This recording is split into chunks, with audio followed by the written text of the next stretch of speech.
Praise lord. దేవాతి దేవునికి వందనాలు. ప్రభు నామమున మీ అందరికీ నా ప్రత్యేకమైన వందనాలు, శుభాలు తెలియజేస్తున్నాను.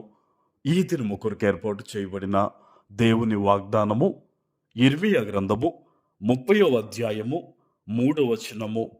నేను ఇశ్రాయేలు వారును యూదా వారునగు నా ప్రజలను చెరలో నుంచి విడిపించి వారి పితరులకు నేనిచ్చిన దేశమును వారు స్వాధీనపరుచుకున్నట్లు వారిని తిరిగి రప్పించేదనని యెహోవా సెలవిచ్చుచున్నాడు. దేవుని నామానికి మహిమ కలుగునుగాక.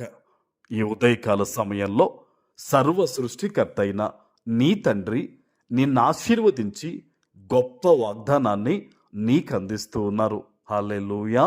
ఆనాడు చెరలో ఉన్న తన బిడ్డలతో దేవుడు మాట్లాడుతూ ఉన్నారు. నేను వారిని చెరలో నుంచి విడిపిస్తాను అనే మాటను, వాగ్దానాన్ని దేవుడిచ్చారు. నిజంగానే చెరలో ఉన్న వారందరినీ కూడా 70 సంవత్సరాల చెర తర్వాత దేవుడు విడిపించి మరలా యెరూషలేమునికి దేవుడు నడిపించాడండి. ఎంత అద్భుతమైన కార్యం అది. ఈరోజు నీ జీవితంలో కూడా నీకెన్నాళ్ళ నుంచో కూడా ఆ భయంకరమైన ఇబ్బందులు నీ జీవితంలో ఉండిపోయాయి. ఏదైతే కరువు నీ జీవితంలో ఉందో, ఏదైతే చెరలో నువ్వు ఉన్నావో, ఏ విషయంలో అయితే ప్రతి నెల నువ్వు పోరాడుతూ ఉన్నావో, దేవుడు నిన్ను ఎరిగిన వాడిగా ఉండి నీ ప్రార్థన విన్న దేవుడు, నీ కన్నీటిని చూసిన దేవుడు, మనస్సులో ఎంతో ఆవేదనతో నువ్వు ఎక్కెక్కి బాధపడుతున్న పరిస్థితిని దేవుడు చూసే ఈరోజు ఈ వాగ్దానం నీకు ఇస్తున్నాడు. ఆనాడు తన బిడ్డల్ని ఏ రీతిగా అయితే ఆ చెర నుంచి విడిపించాడో, ఇదిగో దేవుడు చెప్తున్నాడు, ఈ జూన్ నెలలో నిన్ను చెర నుంచి దేవుడు విడిపించబోతూ ఉన్నాడు. ఆమేన్. నువ్వు అనుకోవచ్చు, ఇది ఎంత పెద్ద భయంకరమైన పరిస్థితి, నేను ఎలా విడిపించబడతానని. గుర్తుపెట్టుకో, దేవునికి అసాధ్యమైనది ఏదైనా ఉంటుందా? నన్ను ఈ సమస్త ప్రపంచాన్ని సృజించింది ఎవరు? దేవుడు కాదా? ఆయనకి అసాధ్యమైనది ఏదన్నా ఉంటుందా?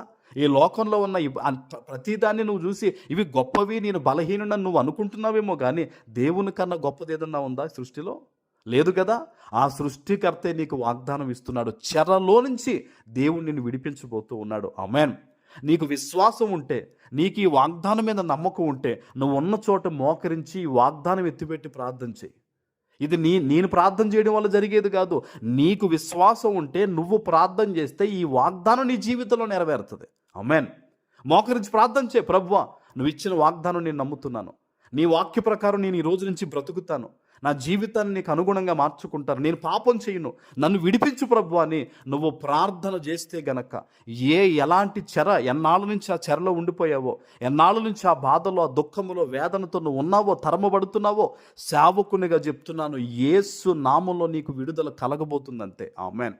ఆయన అంటున్నాడు కదా, నేను విడిపించి వారు తిరిగి మరలా స్వాధీనపరుచుకునేటట్లు నేను చేస్తాను. ఆ దేశాన్ని మరలా వారు వెళ్తారు, వారు స్వాధీనపరుచుకుంటారు, వాళ్ళ జీవితాలు బాగుంటాయని దేవుడు చెప్తున్నాడండి. మీరు పాత నిబంధన నుంచి చూస్తే దేవుని ప్రేమ ఎంతో గొప్పదండి.